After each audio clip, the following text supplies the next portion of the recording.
جای ماده نمیدونم کیلوبای نیست جای ماده دونابای است. دونش 400 است چند پلاس؟ 400 500 همین 400 هم میشود. 500 میشه. یک درخت بنان چند خوش میبندد؟ 450 350 دانه میشه. من همه قطور نیستم ده. بگذار 300 بنان باشد. اگر شما 300 میفروشید 300 سیتینی فروشید اگر همین یک بنان شما 1000 تومان پول میتید. 400 بانه گرفتیم ما. گرفتید؟ اوه اینا که نظر کجاست میگذارم. 1000 تومان. بگذار 2.5 تومان سپارید اگر. همین بنان 400 گرفتید؟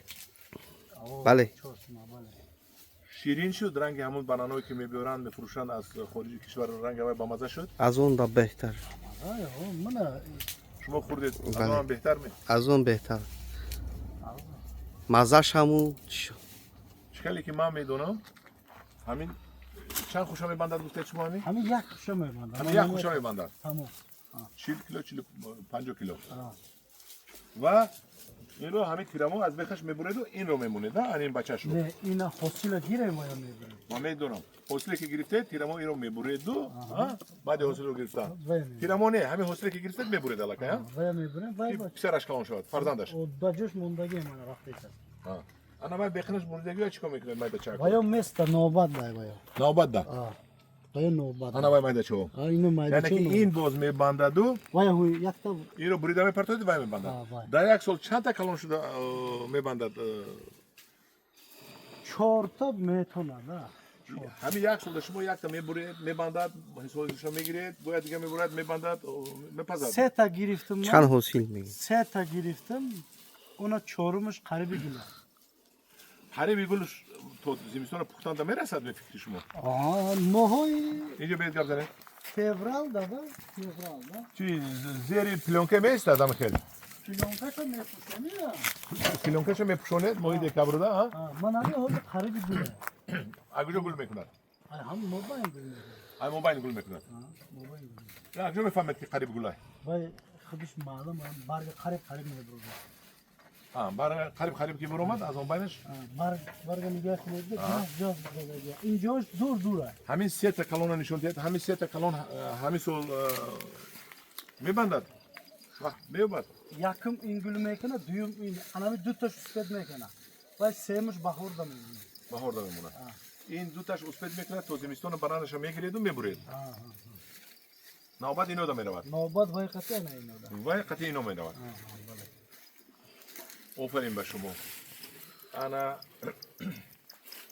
یعنی که از جهت اقتصادی پولناک هست یا نیست برام پروری ما همه بانان پروری که دستیم شو کردنیم با یگون زمین پامین گرفته با کلون لیسه کردنیم بانان پروری کردنیم اگر طبق تجربه شما چند به چند شنوندن در گروه هر یک چند متر در 2 متر 1.5 متر بسه 1 متر دام بشنونه میشود 1.5 این 2 متر 3 متر و در آن خیلی یک گورش 7-8 برآمد است این شما کم میکنید وای روی زمین قطعه تو بریده میپرتیم همین مایدکش با مایدکش بابا ما در کنیست هم فقط عقفای هم یک تا میمونیم تمام وای بریده پرتای دیگه نمیبرید برو دیگه جوش با 20 روز پس میبرید همینا بریدگی فقط ریشه باقلا شده نیست روی زمین قطعی بروه با نوبت میسته نه و نوبت میسته و 3 ماه 4 ماه بعد این گل میده مثلا و ریشه باقلا عمل کرده رفتن میگیره انا و نیحالی که نو میشنونه چم ایوایدا این نقصتره تیز گل میکنه تیز حرکت برکه ریشش بخواتد ریشه باقلا تا این گرمخونهش با چند است بلندش چند متر هست یک 6 متر است یا 5-20 بلندش درازش 40 متره پهمیش 10 متره برای همین یک قطار بنان بس است برای یک قطار نه اینا 3 قطار میکنه اون بود کجا میشونه این اینجا یک رد میکنه این اینجا یک رد میکنه اینجا یک تا اینجا یک تا پشتش نمیشونه پشت مینی بنا میکنه اونجا هم یک رد 4 یاد میشه مینی بنا موبایل قطار چند متر میشه 1 متر 1 متر آفرین به شما رفتم یک درخت دیگر این درخت رو بیار این درخت چی است این درخت پاپایا برای چی بالاش رو سویا کرده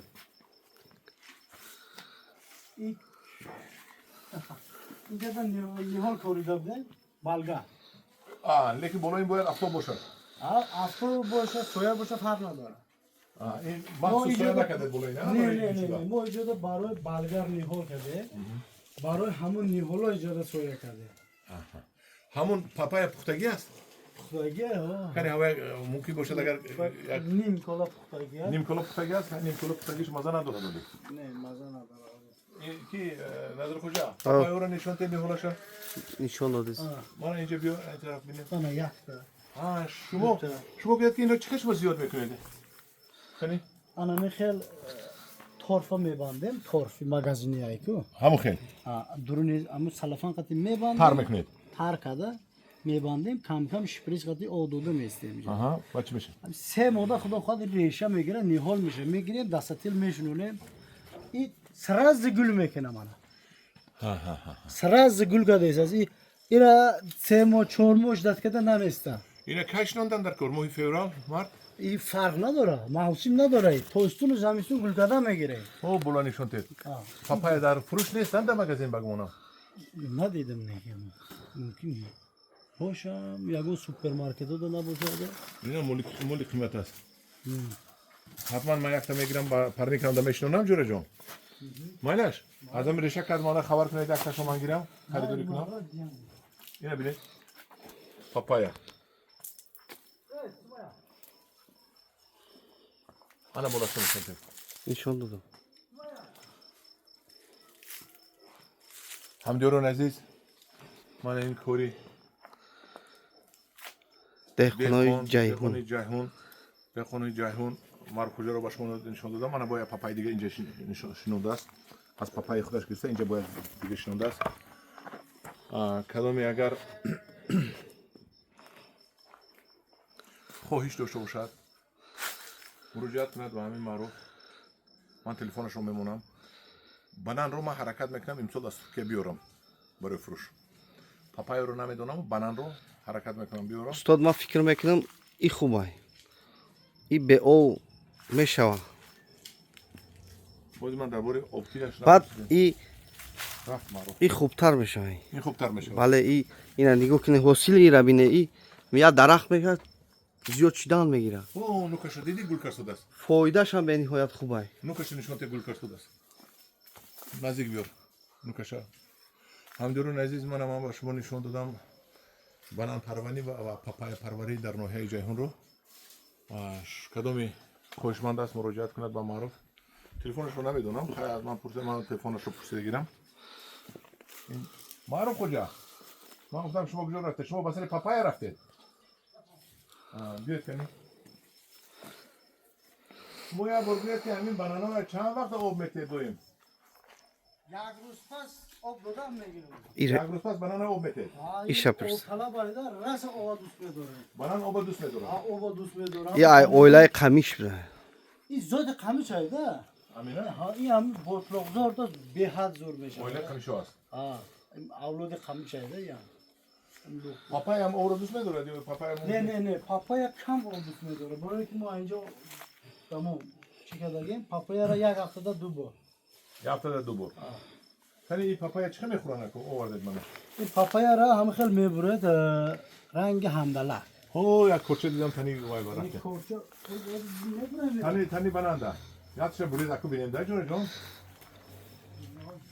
رسانه پاپای خوریم کنی بسم الله الرحمن الرحیم برید کنی خربوزه برو میخوری همدیرون عزیز اکو نخورم نمیموند نکین احتمال دشتم نتید بسیار بچه ها هست دشتم میکند دشتم گنده میکند تو خوری گفتن خیلی نخورم من مزهش گفتن نمیتونم با شما بسم الله الرحمن الرحیم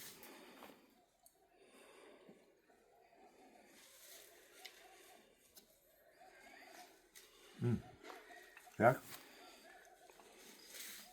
میوه تروپیکی میگن تروپیکی عجایب خربوزه باره میخورید راحت میکنید با یک مزه زوری دارد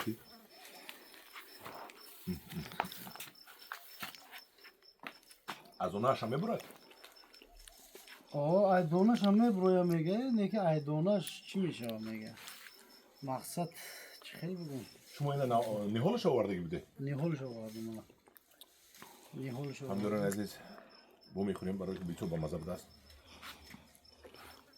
دیگه همین تخمش هیچ برآورده نتونستیشم. فایدهش بسیاره. خیلی یک سبو برای سلام. نمام بس. من گیره دارم. شما بانان فروشی دارید نیهول دارم نیهول. نرخ فروشی بانانتون نیهول بانان 150 سوم. پاپایا فروشی دارید پاپایا اولی تیار میشه و تیار میشود و نزدیک. پاپایا چند پول پاپایا 200 سوم. 200 سوم با چی فروشی دارید تو پاولون دیده سودم پاولونی هم فروشه. از همین دور نزدیک نرویم ما بسیار گرم شدیم یک نزدیک بیارید جون پاولون فروشی است نه پاولونتون چند پول پاولون مصلحت میکنیم چند قبل گیره همه ارزان تر میکنیم.